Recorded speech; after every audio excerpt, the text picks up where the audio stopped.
最近移民問題が日本であちこち発生してるんですが、このまま日本にたくさんの移民が来た場合どうなりますか？ひろきさんなりに教えてほしいです。平均賃金が下がって治安が悪くなります。それぐらいでわかるかな。あとはその文化的な共有が道徳的な共有ができなくなるので、いろんなところに道徳的なこととか文化的なことを明示化しなきゃいけなくなって、で、そこも多分法律にしないとやってくれないよねみたいなことが増えると思うんですよね。例えば、人の家に上がるときは靴を脱ぎましょう。これって世界的に見ると少数派なんですよ。土足文化圏のが多いんですよ。フランスも土足文化圏なんですけど。これが、じゃあ法律にも触れてないんだから、別にいいじゃん土足でっていうのがどんどん増えてきたときに、じゃあ人の家に入るときは靴を脱ぎましょうって法律にしなきゃいけないよねってなる可能性があるんですよ。こういう形で常識とか文化でやってるものっていうのもルール決めする必要があって、ちなみに今ってお風呂入るときに服を脱がなければならないっていう、確かね、厚生労働省の省令だかなんかでルールあるんですよね。水着で入る人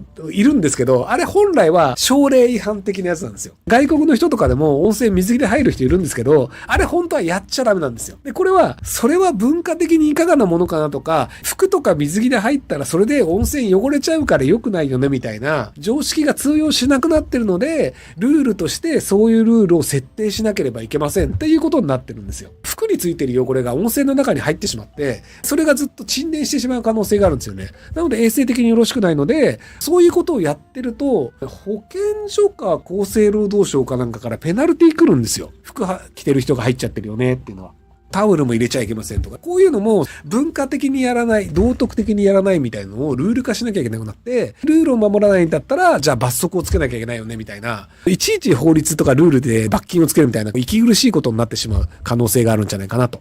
移民問題でいくと、もともとアベノミクスの時代から技術実習生っていうのが始まってたんですよ。高市さんはアベノミクスは正しかったというのを言っているので、アベノミクスで始まったものというのはそのまま続けるので、国債は減らす必要ないよね。技術実習生増やすよねってなるので、移民は増え続けるし、で、減税もしないんじゃないですかね。で、国債をする方向に行くので、日銀がどう対応するかによって日銀が高市さんの国債すれやっていうのを断る可能性はあるんですけど、それに乗っかるんだとすると多分円安の方向に行く可能性はあるんですけど、ただトランプ大統領がもっとやらかしてるので、アメリカがもっとひどいから日本の方が安全だよねっていう形の円高になる可能性もあるっていう。円安円高っていうのは日本国内の状況だけで決まるわけではないので、なので為替に関してはどっちになるかというと、むしろアメリカのトランプ政権がどうなるかっていうのによるんじゃないかなと思うんですけど、右派議員が殺されたり不審な死を遂げたりって言うんですけど、確かドイツの右派の人が中国からお金もらってた、賄賂もらってたみたいなニュースがあったんですけど、ロシアとか中国とかもそうなんですけど、基本的にその先進国を分断させた方が有利になるんですよ。なので、左派が強い国だったら右派を支持するし、右派が強い国だったら左派を支持するしっていう形で、各国を分断させるというのは、その各国と敵対してる人には有利なんですよね。敵対してる国は。で、中国がドイツの賄賂的なものを食ってるみたいな話があるみたいなので言うと、それくらいやるだろうね。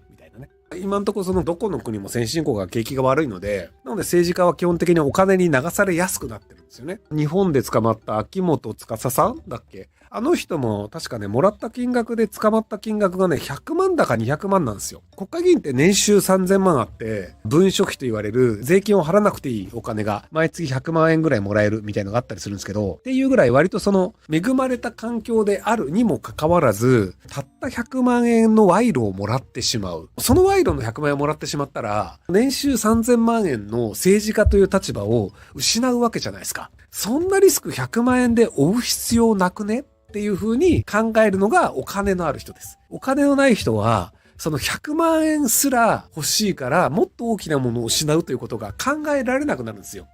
闇金で借金する人ってありえなくねって普通の人は思うんですけど、利子 10% とか 20% ってありえないじゃん。利子なんて普通に働いて稼げないわけだから、そんなとこで借金しちゃダメだよねっていうのは、お金の余裕のある人の考え方で、お金に余裕のない人は、闇金だろうとなんだろうと、今金貸してくれるんだったら借りるっていうのをやっちゃうんですよ。リボ払いとかね。っていうので、日本の政治家ですら100万とか200万っていうのに飛びついてしまうので、お金のない政治家っていうのは基本的にそういうのに飛びついちゃうよね。想像する余裕がなくなっちゃうんですよ。来週支払いがあるから、どんな手段ででも100万円を手に入れなきゃいけないよね。で、その時のリスクというのをもう考えられなくなっちゃったんですよね。バレなきゃ大丈夫なんでしょ？前バレなかったし、みたいな。賄賂を配る側っていうのも、いろんな人に配ってるので、これまだバレたことないんですよ。だから、秋元さんにこれ渡したのバレません。受け取ってくださいって言って、他の何々さん何々さんも受け取ってるって言ってるから、これはきっとバレないだろうみたいな感じで受け取っちゃうんですよ。本当に秋元さん以外の人に配ってたかどうか闇の中でわかんないんですけど、秋元さんが受け取ったのがその100万円が最初かどうかもわかんないんだけど、本当は10回受け取ってて10回目がバレただけかもしれないけど、それはわかんないんでね。実態はわかんないけど少なくとも100万円っていうので、自分の人生を棒に振るような判断をしてしまうってことです。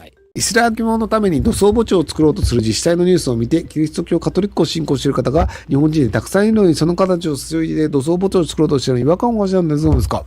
いや、僕、やめた方がいいと思うんですよね。土葬をやめるというのは、ある種の生活の知恵なんですよ。大陸は土葬いくらでもしても大丈夫なんですよ。土地余ってるから。でも日本というのは土地が限られてるので、土葬をしたところにさ、もうこれ墓ですよってなったらさ、もう農地作るの嫌だし、家作るの嫌でしょ。墓にした時点で土地の再利用がかなり難しくなるんですよ。人によってはここ元墓ですよっつっても全然気にしなくて済む人いるかもしれないけど、日本人って割とここ元墓だったんすよって言われたらちょっと住むの嫌じゃないですか。なので土葬をしないで火葬にすることで墓の面積をできるだけ小さくして収めるっていうのが日本人の戦後の知恵なんですよ。なのでこれやめちゃダメでしょ。なぜ土葬が良くないかっていうと、死体をそのままの状態で置いておくということで、腐敗してしまったりとか、病気が移ったりというのがあるので、火葬することによって、病気が移らないようにするというのもあるんですよ。でもこれが土葬 OK だよねってなると、家の中で2ヶ月置いときました、みたいなやつも出てきちゃうわけですよ。で、うちの庭に埋めました。浅かったせいで、野犬が掘り返しちゃいました、みたいな、感染管理っていうのも火葬には意味があるんですよ。火葬ということを日本社会の文化、もともと日本は土葬だったからね。でもそこを明治時代に火葬にすることによって、いろんなリスクを避けたりとか、いろんなメリットがあるということで、明治以降だけど日本文化というのができたわけですよ。それを崩しちゃダメでしょ。大陸じゃないんだから。っていうなんかね、僕だから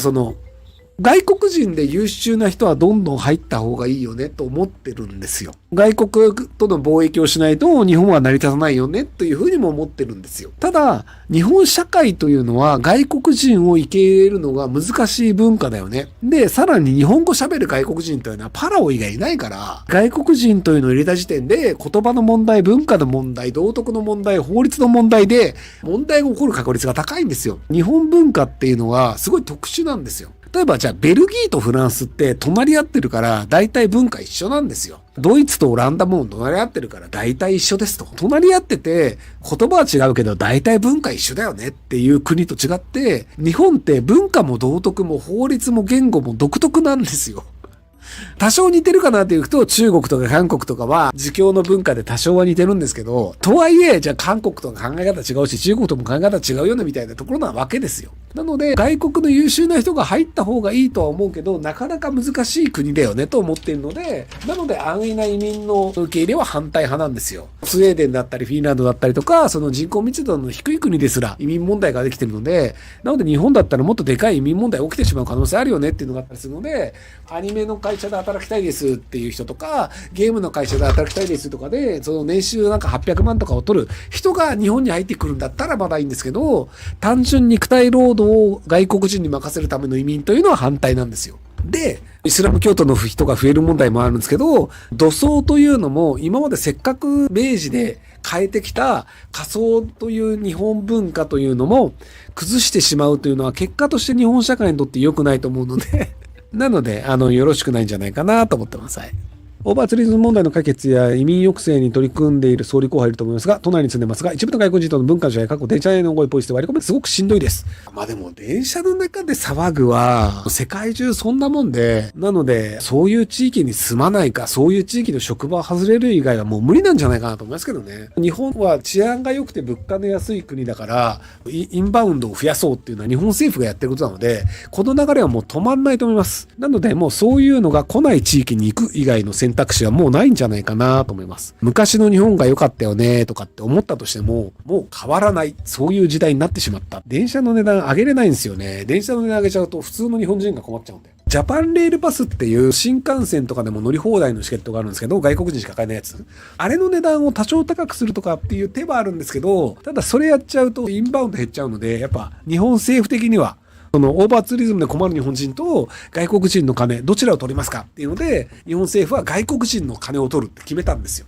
なので、なかなか難しいままなんじゃないかなと思います。結局でもお金を取らないと、どんどん日本は貧しくなるので、貧しくなるので、治安が良くて物価の安い国になり、治安が良くて物価の安い国だから旅行者が来るっていうのがあったりするので、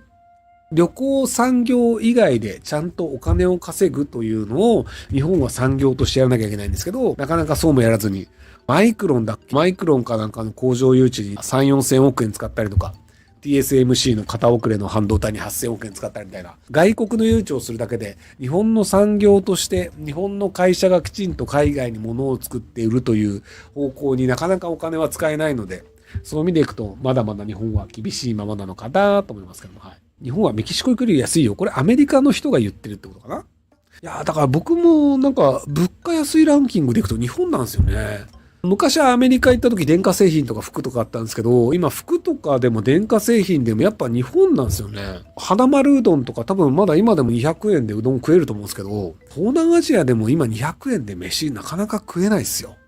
っていう感じで、日本は本当に暮らしやすい国なんですけど、それ裏を返すと、外国人にとってもすごく快適に安く暮らせる国なので、いろんなところでやっぱりこう、外国人旅行が増えるよねっていう。なので、その外国人にもうちょっと入国税取るべきだと思うんですけどね。一人入るごとに2000円とかでも2000円払うんだったら来ねえわっていうぐらいの貧乏な人だったらもう来なくていいよっていうぐらいで、僕はやればいいんじゃないかなと。免税店ってありますけど、別に外国人は金持っててくるんだから、別に免税しなくて日本人じゃなくても外国人も消費税払えよっていうので、免税なしにしちゃってもいいんじゃないかなと思いますけどね。とはいえ日本の仕組みというのはなかなか変わらないので、今後もそんなに変わらないんじゃないかなと思いますけども。